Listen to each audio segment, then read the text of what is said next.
नमस्कार। आज लगेगी क्लास ड्रीम 11 की, और सिर्फ ड्रीम 11 की नहीं, मेरा 11, तेरा 11, सबका 11, सबकी क्लास लगेगी। ये एप्स बोलती हैं आप 1 करोड़ रोज कमाओगे, 2 करोड़ रोज कमाओगे, तो इनको ना मैं नया नाम दे रहा हूं, ये दुनिया की सबसे अच्छी चैरिटी एप्स है। देखो ये चैरिटी तो कर रही है ना, रोज आपको 1 करोड़ जीतने का मौका दे रही है, और वो मौका आपको पता चले उसके लिए रोज 10, 20, 15 करोड़ के एड्स कर रही हैं, फिर करोड़ों रुपए क्रिकेटर्स को उन एड्स में लाने के लिए खर्च कर रही हैं, हजारों करोड़ रुपए बीसीसीआई के मैचेस स्पॉन्सर करने में कर रही हैं, और चैनल से एड स्पेस खरीदने में कर रही हैं। क्यों? ताकि रोज आप 1-2 करोड़ रुपए कमा सको। तो हजारों करोड़ ये एप्स खर्च करती हैं ताकि आप 1-2 करोड़ कमा सको। गड़बड़ है दया, बहुत बड़ी गड़बड़ है। अरे बहुत सारा गड़बड़ है। इनफैक्ट आज इस ड्रीम 11 के बिजनेस मॉडल को जरा ठीक से समझते हैं इन पीके बोला।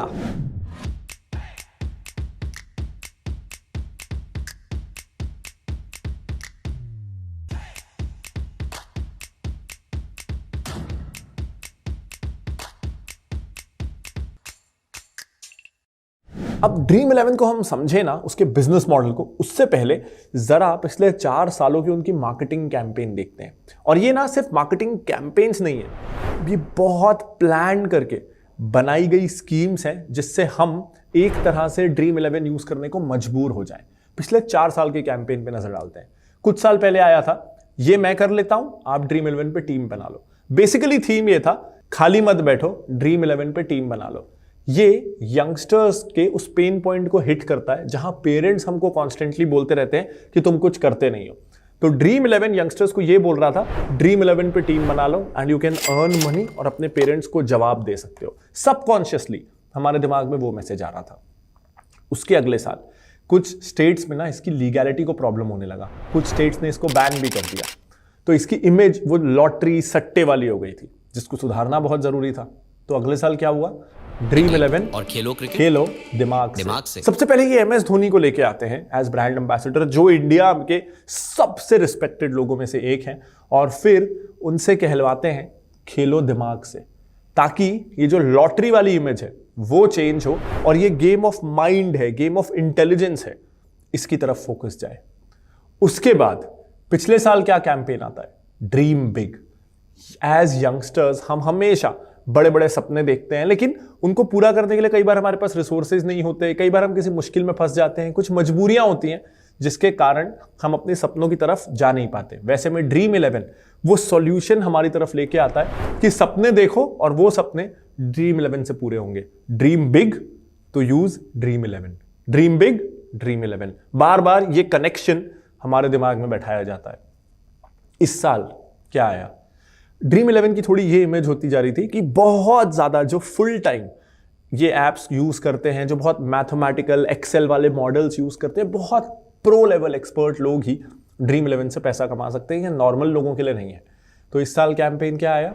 नॉन क्रिकेटर्स को लेके आओ और ये दिखाओ कि वो क्रिकेटर्स से कंपीट कर रहे हैं, और फिर कहो सब खेलेंगे, ताकि ये इमेज जा सके कि बड़ा हो बूढ़ा हो कोई भी हो, ड्रीम 11 पे खेल सकता है और जीत सकता है।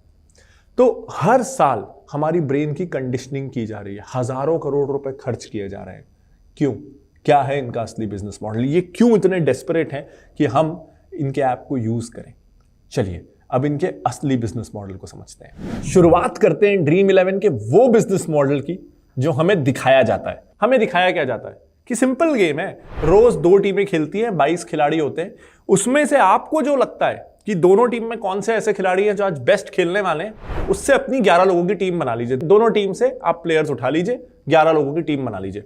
उसके बाद जब भी कोई खिलाड़ी रन बनाएगा तो 1 पॉइंट मिलेगा, विकेट गिरेगा तो 25 पॉइंट्स मिलेंगे, कैच लेगा तो 8 पॉइंट।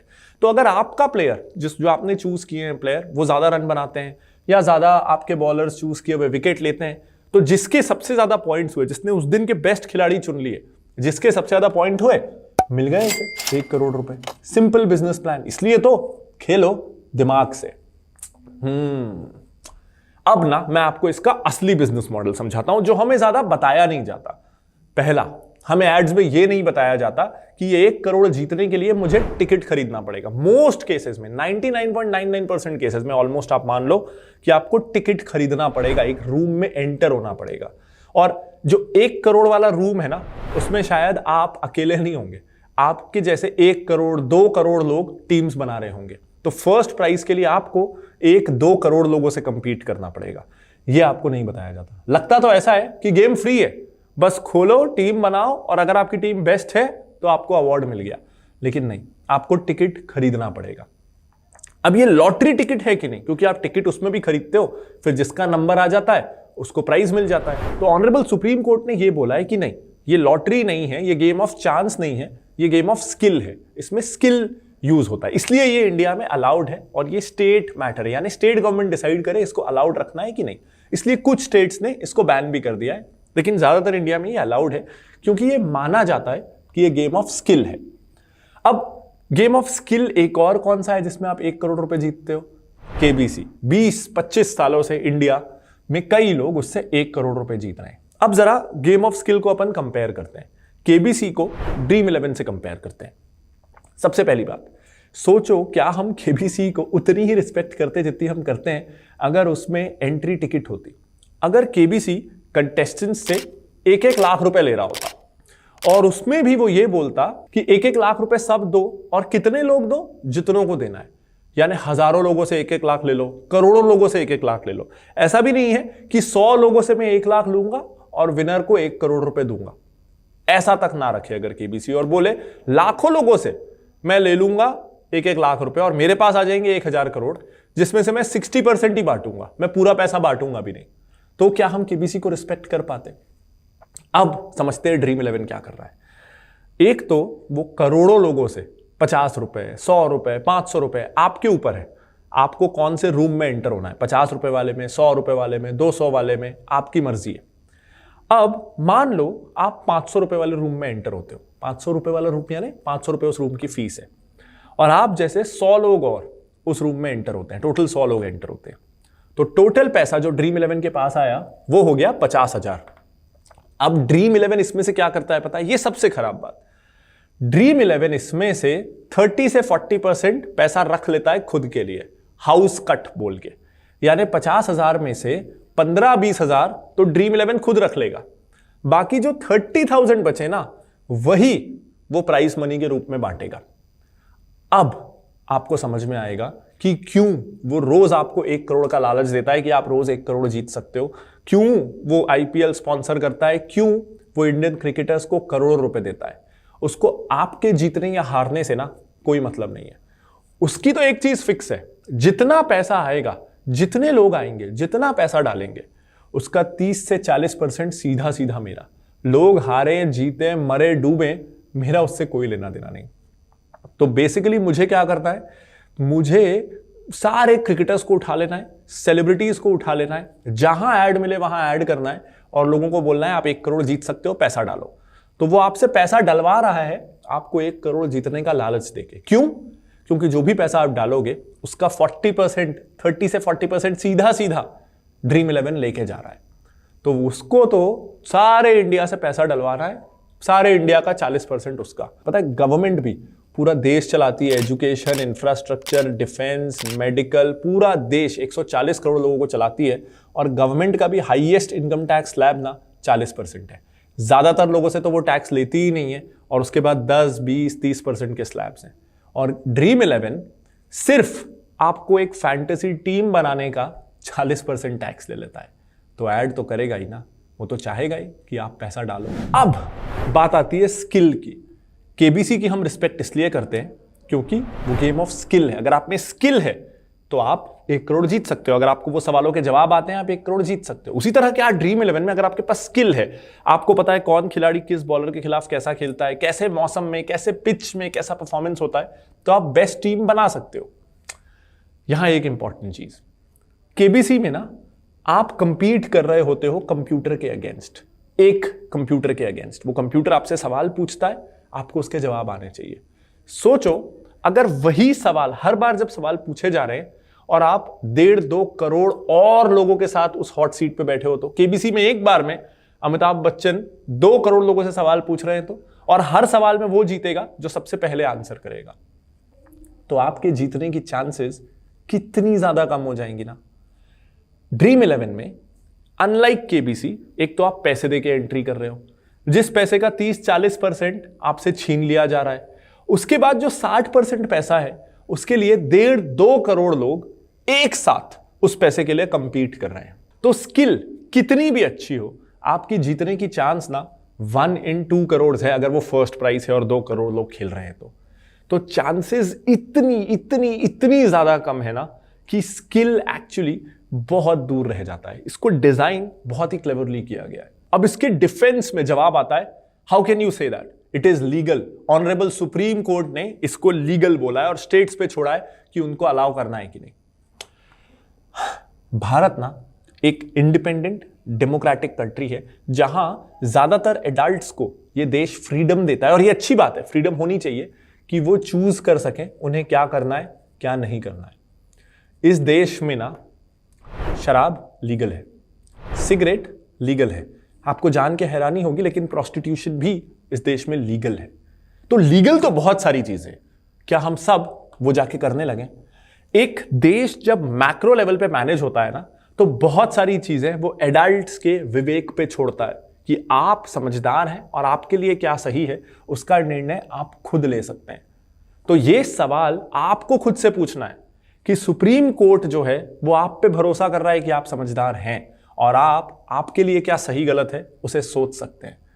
मैं आपसे ये सवाल पूछता हूं, क्या आप खुद के लिए आपके लिए क्या सही गलत है उसका निर्णय ले सकते हैं? अगला, जरूर आपने देखा होगा आपके आसपास लोगों को जिन्होंने 50,000 रुपए जीत लिए, 20,000 रुपए जीत लिए, लाख रुपए जीत लिए, बहुत सारे लोगों ने बहुत सारे पैसे जीत लिए। तो आप भी तो जीत सकते हो ना, ये सब ठीक है। 40% ड्रीम 11 रख लेता है, सब कुछ ठीक है, लेकिन वो 60% कोई तो जीतता है ना, तो वो जीतने वाला मैं क्यों नहीं हो सकता? पहली चीज, आपकी जीतने की चांसेस प्रोबेबली 1 in 1 करोड़ होने वाली है, तो चांसेस बहुत ही कम है, पहली चीज। दूसरी चीज, जब आप देखते हो ना कि किसी ने 20,000 जीते, किसी ने 50,000 जीते, तो आपको यह दिखता है कि उसने जीता कितना, आपको यह नहीं दिखता कि उसके पीछे उसने गंवाया कितना। हो सकता है वो 500 रुपए 100 दिन डाला हो, तब जाके 101वें दिन वो 50,000 रुपए जीत पाया हो। या फिर उसने हो सकता है आपको ड्रीम 11 में दिखाया हो कि देख यार मैंने आज तक टोटल 5,000 रुपए डाले और मुझे 50,000 रुपए मिले, लेकिन उसने आपको यह नहीं दिखाया कि उसने ऐसी बाकी जो 10 ऐप है, माई सर्कल, क्रिकेट, फैंटेसी, पता नहीं ऐसी 100 ऐप हैं, उसमें भी उसने कितने पैसे लगाए। एक ऐप का P&L वो आपको दिखा देगा, बाकी 100 ऐप में कितने पैसे लगाए। कई ऐप तो बंद हो गए, पिछले साल वो ऐप में उसने कितने पैसे लगाए थे ये आपको नहीं दिखेगा। अलग आईडी कार्ड, पेरेंट की आईडी से, भाई की आईडी से, अलग फोन नंबर से, ड्रीम 11 में उसके और कितने अकाउंट्स हैं, उसमें उसने कितने पैसे लगाए, ये आपको नहीं दिखेगा। आपको क्या दिखेगा कि उसने 50,000 रुपए या 1 लाख रुपए जीत गए, उसके पीछे उसने 2 लाख रुपए जला दिए, ये आपको नहीं दिखेगा। तीसरा, जरूर 1 करोड़ में से एक कोई होगा जो बहुत स्किलफुल भी होगा, बहुत लकी भी होगा और वो 1 करोड़ रुपए जीत जाएगा। लेकिन ऐसा तो लॉटरी में भी होता है, कोई एक तो जीतता है ना, तो कल से आप लॉटरी टिकट खरीदने लग जाओगे क्या? ऐसा तो कसीनो में भी होता है, कल से आप कसीनो में बैठे रहोगे क्या? कई लोग ऐसे भी होते हैं जो सिगरेट पीते हैं और फिर भी 100 साल जीते हैं, कल से आप सिगरेट पीने लग जाओगे क्या? अगर आप जीत गए ना तो डेफिनेटली आप एडिक्ट बनोगे, क्योंकि आपको लगेगा देखा मैंने जीत के दिखाया, 50,000 रुपए जीते, लाख रुपए जीते, 1 करोड़ भी जीता, और उसके बाद आप फिर से उसी ऐप में 1 लाख रुपए, 2 लाख रुपए, 5 लाख रुपए से खेलना शुरू कर दोगे। कसीनो में ना आप बाजी जीत सकते हो, अल्टीमेटली पूरा गेम कसीनो ही जीतता है। उसी तरीके से इस ऐप से अगर आप हारोगे तो आपको लगेगा मैं पैसे हार गया हूं, मुझे ब्रेक इवन करना है, मुझे जीत के दिखाना है, बस पैसे रिकवर करने हैं। जैसे ही आप रिकवर करोगे आपको लगेगा अब रिकवर हो गया है ना, थोड़ा कमा भी लेता हूं, इतना टाइम दिया है, एफर्ट दिया है, थोड़ा कमा के निकलता हूं। थोड़ा कमा लोगे ना, यार बस इस महीने पैसों की जरूरत है, यार इस बार ना सैलरी कम मिली, मुझे 10,000 की जरूरत है, बस 10,000 कमा लेता हूं। फिर लॉस होगा, फिर रिकवर करने जाओगे, इस चक्कर में फंसे रहोगे और हर बार ड्रीम 11 आपसे 30 से 40% पैसे कमाता चला जाएगा। तो प्लीज मेरा पर्सनल सजेशन है, इस ऐप में या ऐसे किसी भी ऐप में प्लीज मत फंसिएगा। काफी वीडियो देख लिया आपने, अब आपको करने 2 अच्छे स्टेप्स जिससे कल ना आपका फाइनेंशियल फ्यूचर हो सकेगा बेस्ट। स्टेप नंबर 1, अगर आपको ये वीडियो पसंद आया हो तो लाइक करिए, पसंद नहीं आया हो तो बिंदास डिसलाइक करिए। दोनों ही फीडबैक से मुझे पता चलता है कि मैं क्या सही कर रहा हूं और क्या गलत कर रहा हूं। और कमेंट करके ना इस वीडियो को रेटिंग दीजिए आउट ऑफ 10, ताकि मुझे समझ में आ सके कि ओवरऑल आपका सेटिस्फैक्शन लेवल इस वीडियो के साथ कैसा है। क्योंकि मैं ये वीडियो क्यों बना रहा हूं, ताकि आप इसे देख सको ना, आपको पसंद आए। तो अगर इस वीडियो को रेटिंग कम मिलती है, मैं और मेहनत करूंगा और इंप्रूव करूंगा, लेकिन रेट इस वीडियो को जरूर करिए। अगर आपने इस वीडियो को लाइक किया है, अगर आपको इस वीडियो की रेटिंग आपने अच्छी दी है, तो फिर आपको 2 और काम करने हैं। आपको इस वीडियो को शेयर करना है उन लोगों के साथ जिनको आपको लगता है कि जो शायद आईपीएल में ये काफी कर रहे हैं, खास करके यंग लोग हैं ना, 18 से 25 साल के बीच, इस तरह की काफी चीजें करते हैं। तो अगर आप अपने आसपास किसी को जानते हो, किसी दोस्त को, किसी छोटे भाई बहन को जो ये कर रहे हैं, ऐसा आपको लगता है, अगर उनके पास एकदम से कोई सोने की चेन आ गई है, अगर एकदम से उन्होंने कोई नया मोबाइल फोन खरीद लिया है आईपीएल सीजन में, और आपको लग रहा है उसके पास ये पैसे कहां से आए, तो ये वीडियो उनके साथ जरूर शेयर करिए। इस तरह के और वीडियोस के लिए आप इस चैनल को सब्सक्राइब कर दीजिए, बेल आइकन दबा दीजिए, ताकि आपको नोटिफिकेशन मिल जाए हर ऑल्टरनेट डे जब भी मैं कोई नया वीडियो लेके आऊं। This is Pranjal Kamra signing off. Bye bye.